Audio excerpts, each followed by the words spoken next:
Volume study 4 ಯೆಹೋವನ ಮುಯ್ಯಿ ತೀರಿಸುವ ದಿನದ ಹರ್ಮಗೆದೋನ್ ಯುದ್ಧ ಅಧ್ಯಾಯ 7 ರಾಷ್ಟ್ರಗಳು ಒಟ್ಟುಗೂಡುವುದು ಮತ್ತು ದೇವರ ರೌದ್ರದ ಮಹಾ ಬೆಂಕಿಗಾಗಿ ಅಂಶಗಳ ಪೂರ್ವಸಿದ್ಧತೆ.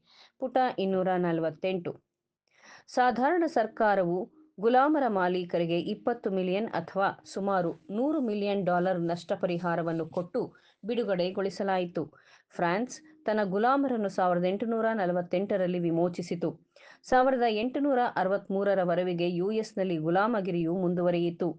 ಕ್ರೈಸ್ತರ ಧ್ವನಿಗಳು ಮತ್ತು ಕ್ರೈಸ್ತರ ಲೇಖನಿಗಳು ಮನುಷ್ಯರ ಗುಲಾಮಗಿರಿಯನ್ನು ಪೂರ್ತಿಯಾಗಿ ನಿಲ್ಲಿಸುವಂತೆ ಪ್ರಯತ್ನಿಸಿದವು ಎನ್ನುವುದನ್ನು ಅಲ್ಲಗಳೆಯಲಾಗದು. ಆದರೆ ಮತ್ತೊಂದೆಡೆ ಪ್ರಪಂಚದಲ್ಲಿ ಕೆಲಸಗಾರರ ಮಾರುಕಟ್ಟೆಯ ಪರಿಸ್ಥಿತಿ ಬದಲಾವಣೆಯಾಗಿ ಅಧಿಕ ಜನರಿಗೆ ಈ ವಿಷಯದಲ್ಲಿ ಹೊಸ ದೃಷ್ಟಿಕೋನವನ್ನು ಕೊಡಲು ಸಹಕಾರಿಯಾಯಿತು ಮತ್ತು ಗುಲಾಮರ ಮಾಲೀಕರಿಗೆ ಕೊಟ್ಟ ನಷ್ಟಪರಿಹಾರದ ನಿಧಿಯು ಅವರಿಗೆ ಸಮನ್ವಯಗೊಳಿಸಿತು ಎಂಬುದು ಗಮನಿಸಬೇಕಾದ ಅಂಶವಾಗಿದೆ. ಕ್ರೈಸ್ತರ ಧ್ವನಿಗಳು ಮತ್ತು ಕ್ರೈಸ್ತರ ಲೇಖನಿಗಳು ಕೇವಲ ಗುಲಾಮಗಿರಿಯ ರದ್ದುಪಡಿಸುವಿಕೆಯನ್ನು ತ್ವರೆಗೊಳಿಸಿತು. ಹೇಗಿದ್ದರೂ ಮುಂದೆಯಾದರೂ ಆಗಬಹುದಿತ್ತು. ಆಧುನಿಕ ಸ್ವಾರ್ಥಪರ ಸ್ಪರ್ಧೆಯ ವ್ಯವಸ್ಥೆಯಲ್ಲಿ ಮತ್ತು ಯಂತ್ರಗಳ ಆವಿಷ್ಕಾರ ಮತ್ತು ಜನಸಂಖ್ಯೆಯ ಬೆಳವಣಿಗೆಯಲ್ಲಿ ಬೆಂಬಲದಿಂದ ಗುಲಾಮಗಿರಿಯು ಸ್ವಾಭಾವಿಕವಾಗಿಯೇ ಮರಣವನ್ನಪ್ಪುತ್ತದೆ. ಅಲ್ಲದೆ ಸಂಪೂರ್ಣವಾಗಿ ನೈತಿಕ ಮತ್ತು ಧಾರ್ಮಿಕ ಪರಿಗಣನೆಯಲ್ಲಿ ನಾಗರಿಕ ಮತ್ತು ದಟ್ಟ ಜನಭರಿತ ದೇಶಗಳಲ್ಲಿ ಗುಲಾಮಗಿರಿಯನ್ನು ಸರ್ವತ್ರಗೊಳಿಸುವುದು ಅಸಾಧ್ಯವಾದದ್ದು. ಆರ್ಥಿಕವಾಗಿ ಸಂದಾಯವಾಗದು.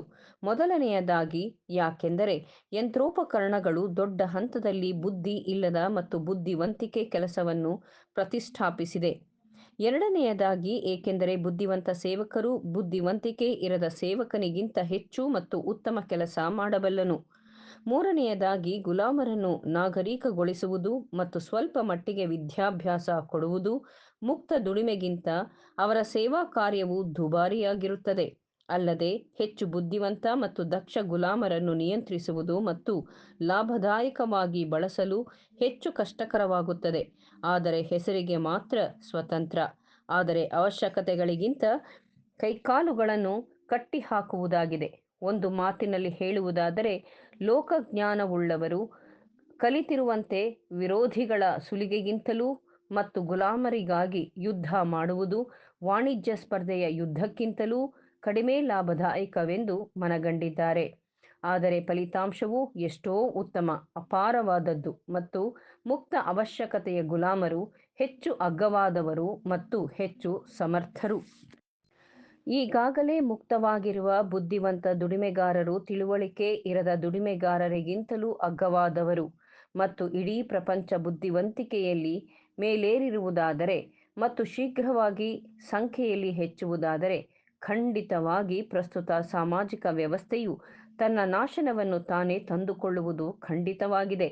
ಹೇಗೆ ಚಲನೆಯಲ್ಲಿರುವ ಯಂತ್ರವು ಪೂರ್ಣ ಆವಿಯೊಡನೆ ಯಾವ ನಿಯಂತ್ರಣವೂ ಇರದೆ ಅಥವಾ ಪಾಲಕನಿರದಂತಾಗುತ್ತದೋ ಹಾಗೆ ಸಮಾಜವು ಈಗ ಪೂರೈಕೆ ಮತ್ತು ಬೇಡಿಕೆಯ ನೀತಿಯ ಮೇಲೆ ಸಂಘಟಿಸಿರುವುದರಿಂದ ಪ್ರಪಂಚದ ಸ್ವಾರ್ಥದ ಸ್ಪರ್ಧೆಯಲ್ಲಿ ಯಾವ ನಿಯಂತ್ರಣವೂ ಇಲ್ಲ, ನಿರ್ವಾಹಕರೂ ಇಲ್ಲ. ಈ ಪರಿಪೂರ್ಣ ರಚನೆಯು ಸ್ವಾರ್ಥದ ನೀತಿಯ ಮೇಲೆ ಕಟ್ಟಲ್ಪಟ್ಟಿದೆ. ಸ್ವಾರ್ಥಪರ ಒತ್ತಡದ ಈ ಶಕ್ತಿಯು ಸಮಾಜವನ್ನು ಕೆಳಮುಖವಾಗಿ ತಳ್ಳುತ್ತಿದೆ. ತಾನು ದಿನದಿಂದ ದಿನಕ್ಕೆ ಬಲಗೊಳ್ಳುತ್ತಿದೆ.